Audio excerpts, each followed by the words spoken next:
ಕರ್ಕಾಟಕ ರಾಶಿ, ರಾಶ್ಯಾಧಿಪತಿಯಾಗಿರ್ತಕ್ಕಂಥ ಚಂದ್ರ. ಇನ್ನು ಕರ್ಕಾಟಕ ರಾಶಿಯವರಿಗೆ ಯುಗಾದಿಯ ವರ್ಷದ 2025ರ ಯುಗಾದಿಯ ಫಲಾಫಲಗಳನ್ನು ನೋಡೋಕೆ ಹೋದಾಗ ಕರ್ಕಾಟಕ ರಾಶಿಯವರಿಗೆ ಈಗಾಗಲೇ ಗುರುಬಲ ಇತ್ತು. ಈಗ ಗುರುಬಲ ಇನ್ನು ಮುಂದೆ ಇರೋಕ್ಕೆ ಈ ವರ್ಷದಲ್ಲಿ ಇರೋದಿಲ್ಲ. ಹಾಗೆಯೇ ಈ ರಾಶಿಯ ಪುನರ್ವಸು ನಕ್ಷತ್ರ, ಪುಷ್ಯ ನಕ್ಷತ್ರ, ಆಶ್ಲೇಷ ನಕ್ಷತ್ರದವರು ಈ ರಾಶಿಗೆ ಒಳಪಡ್ತಾರೆ. ಶನಿ 9ರಲ್ಲಿ ಸಂಚಾರ ಮಾಡ್ತಾನೆ, ಗುರು 11ರಿಂದ 12ಕ್ಕೆ ಬರ್ತಾರೆ, ರಾಹು 9ರಿಂದ 8ಕ್ಕೆ ಬರ್ತಾರೆ, ಕೇತು 3ರಿಂದ 2ಕ್ಕೆ ಬರ್ತಾ ಇರತಕ್ಕಂಥ ಸಂದರ್ಭಕ್ಕೆ ಅನುಸಾರವಾಗಿ ನೋಡೋಕೆ ಹೋದಾಗ ಗುರು 12ಕ್ಕೆ ಬಂದಾಗ ಗುರು ಬಲ ಇರೋದಿಲ್ಲ.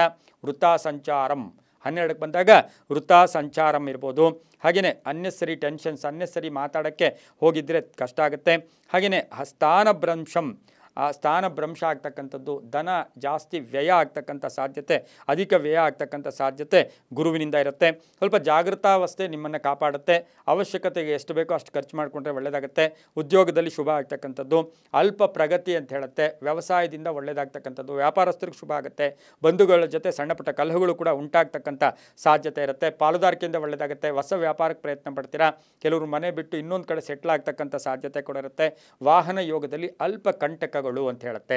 ಅಂದರೆ ವರ್ಷದ ಕಡೆಯ ಭಾಗದಲ್ಲಿ ವಾಹನದ ವಿಷಯದಲ್ಲಿ ಸ್ವಲ್ಪ ಜಾಗ್ರತೆಯಾಗಿರಬೇಕು. ಹಾಗೆ ವಿದೇಶ ಪರ್ಯಟನೆ ಯೋಗ ಇದೆ. ತೀರ್ಥಕ್ಷೇತ್ರಗಳ ಭೇಟಿ ಆಗ್ತಕ್ಕಂಥದ್ದು, ಸರ್ಕಾರಿ ನೌಕರಿಗೆ ಸಾಕಷ್ಟು ಕೀರ್ತಿ ಪ್ರತಿಷ್ಠೆಗಳಿಗೆ ಭಾಜನರಾಗ್ತೀರಾ. ಸತಿ ಪತಿಯರಲ್ಲಿ ಒಳ್ಳೆಯ ಅನ್ಯೋನ್ಯತೆ ಇರುತ್ತೆ.